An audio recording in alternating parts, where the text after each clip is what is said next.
Hello, I'm waiting for you guys to jump on so we can talk about our review of Rio de Janeiro, Brazil.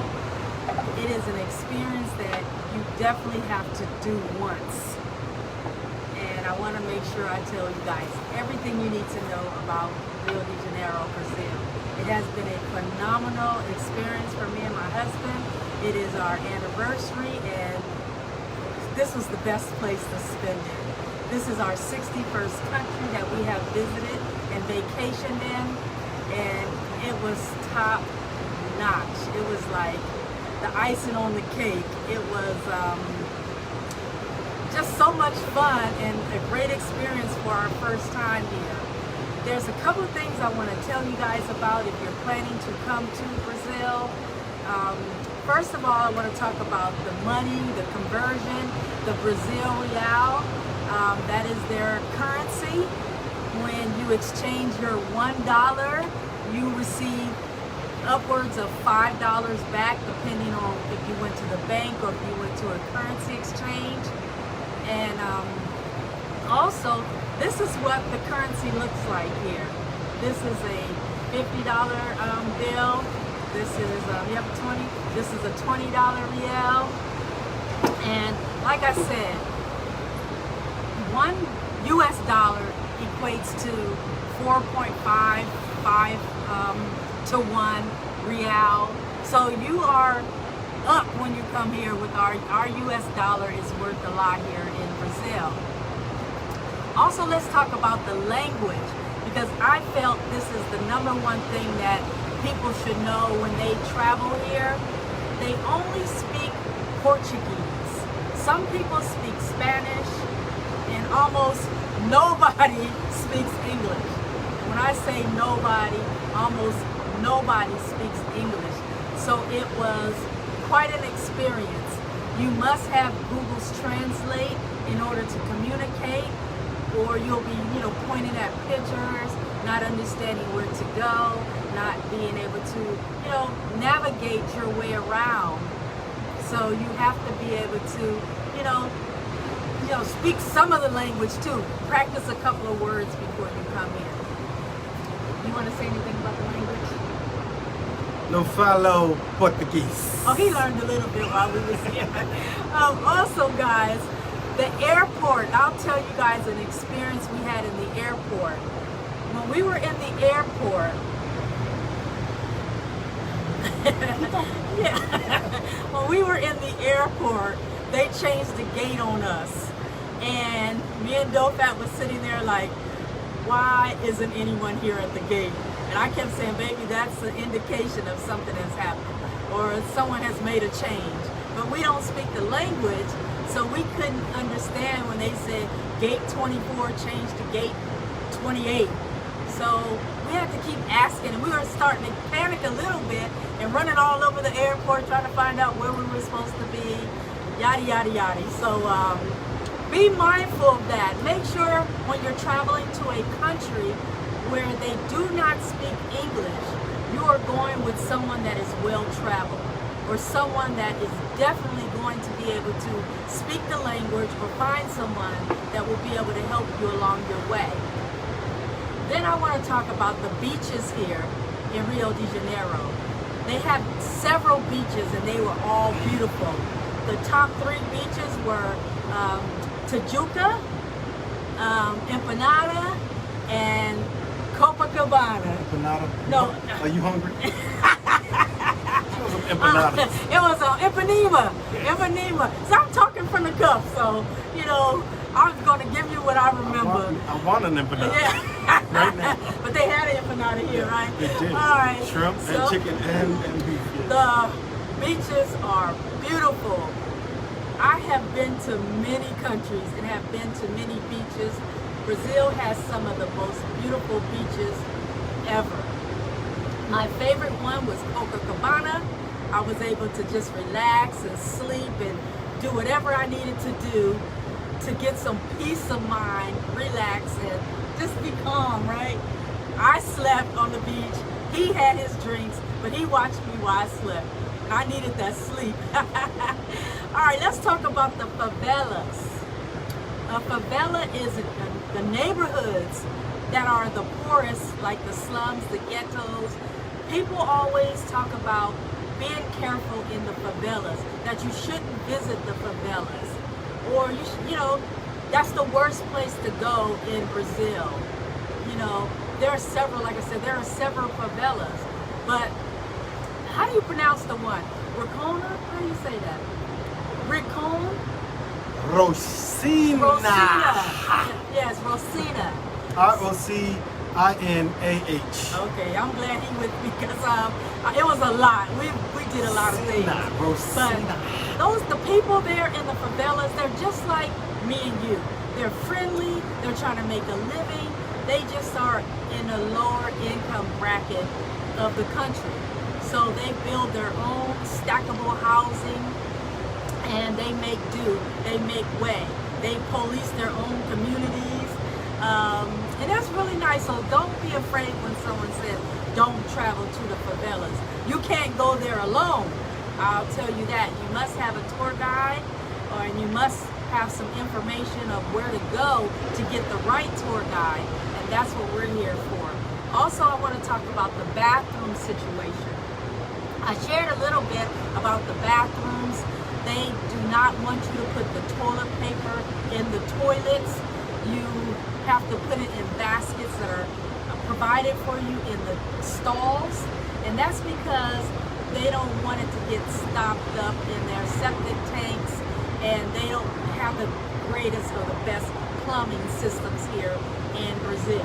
So yes, you do have to put the toilet paper inside of the trash can. I know some of you guys are like, yeah, that's nasty, but that's just their way of doing it here.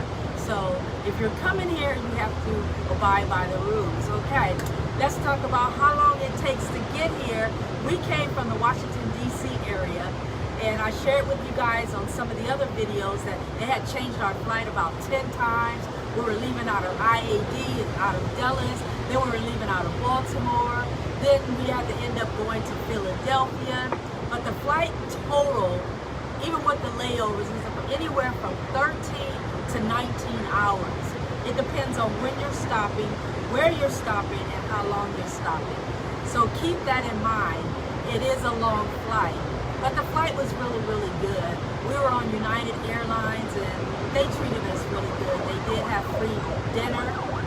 So check out your airline and find out what they're serving, if they're serving anything, before you click that button. Also, let's talk about the food. The food was good.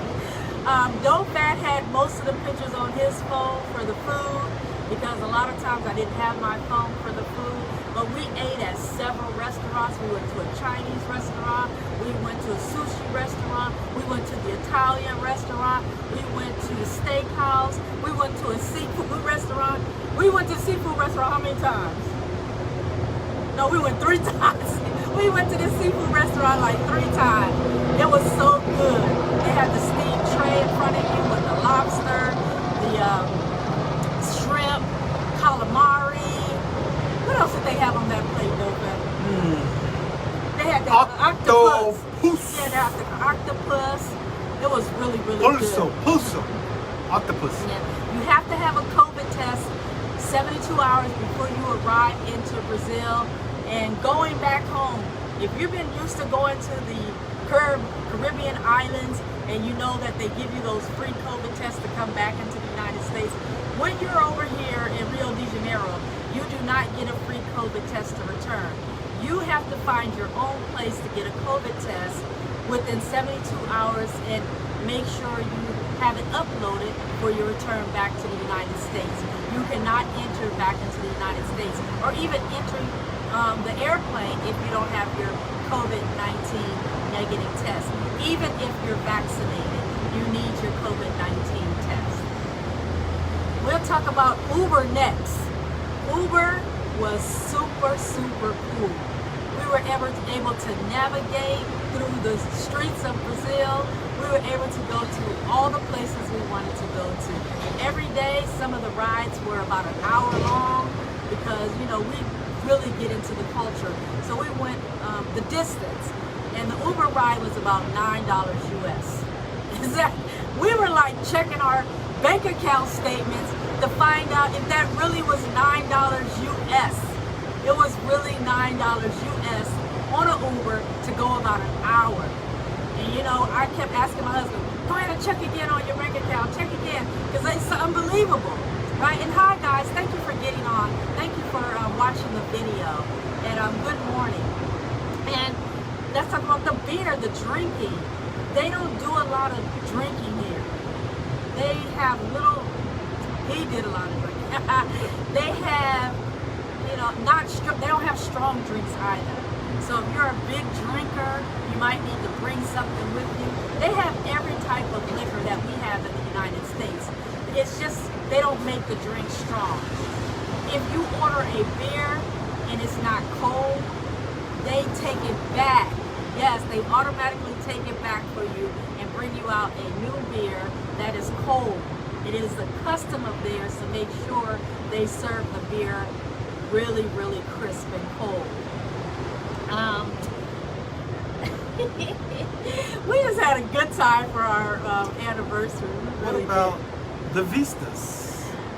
Oh, views yeah, the views are from the spectacular. favela. That's the best views in all of Rio de Janeiro. Is in the favelas, we was able to look across all of the city, all of the favela, over to the beach, to the ocean, to the sky. It was like the best views, the best picture. If you saw the pictures, it was like, wow, it looks like paradise. But we were in the favelas, we were in the slums, we were in the shanty towns, we were in the hood in Rio, but it was the best views. And isn't that always the case? Whenever you go somewhere, the best views are always in the worst, you know, part of towns, and, you know, the people that's not that well off, you know, it's paradise every day. So do you guys have any questions for us before we close out? And we hope you guys have enjoyed our experience. That's why we share our videos, that's why we share our photos, because we want you to see the real experience. We know that, you know, sometimes people just arrive in a country or a city and they stay closely knitted to the hotel or to the port, and they don't venture out, they don't go to the neighborhoods and see the people. It's the tourist traps. Yeah, so we go out and we, you know, check out everything so we can bring it to you guys live, because that's important. It will help you decide whether you want to come here and visit or not. I am Tawanda Dofat. I am the president and CEO of Majestic Millionaires Travel Agency, where I bring everything to you live and in full effect. I'm a husband. Marco Dofat. D-O-F-A-A-T. Who's watching us?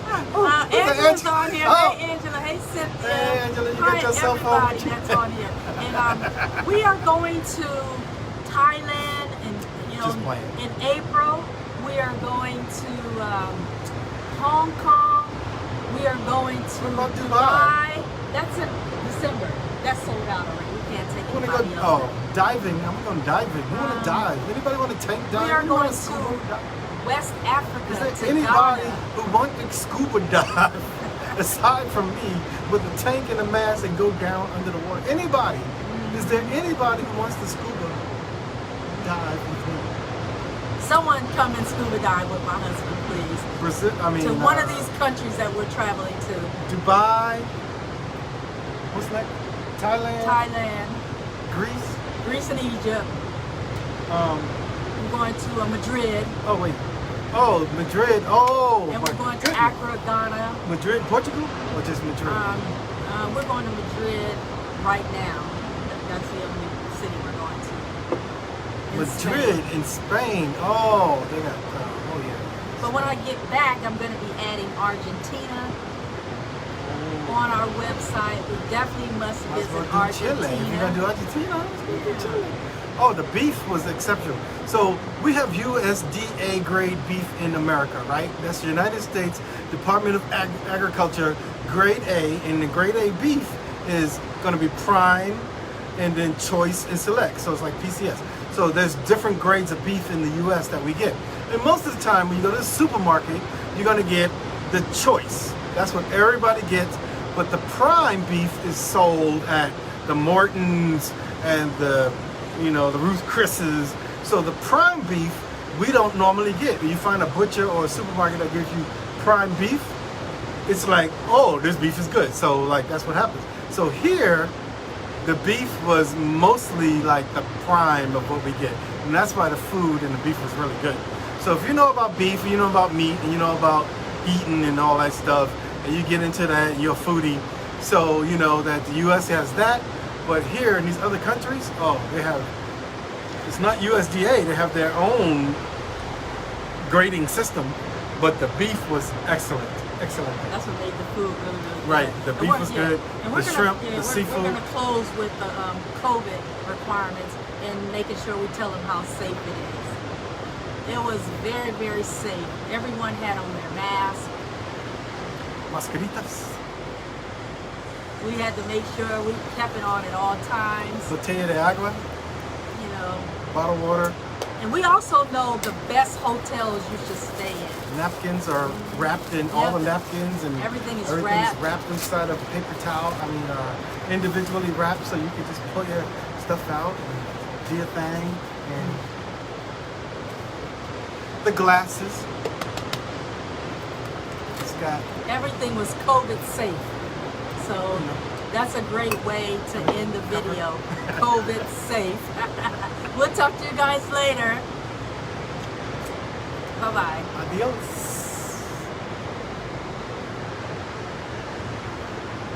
Finish.